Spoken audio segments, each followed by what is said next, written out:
Sa number 7,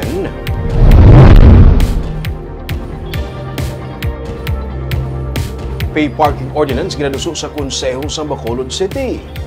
Gina-identify na karoon sa Committee on Transportation and Traffic sa Konseho sa Bacolod ang mga dalanon nga pwede maparkingan sa andig sa naduso nga pay parking ordinance. Gisiling ni Councilor A. Victor Espino kasubong sa ginapatuman nga towing operation itugyan sa syudad ang pagdumala sang pay parking area sa private company. Iniagod hindi magasto pa ang Bacolod LGU sa operation kag sa baylo magakuha na lamang ini sang share sa pay parking collection.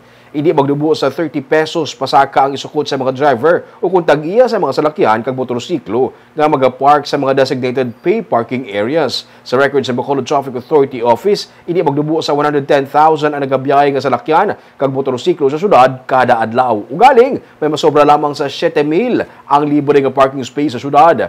Tungod man sa masupog clamping and towing operations sa bitaw, madamo sa mga motorista kabay na diri ang mga abogado nga nagapark sa kilid sang Hall of Justice sa dalan nga Tuslaw ang naghingyo nga matigayon ang pag-establish sa pay parking areas sa syudad.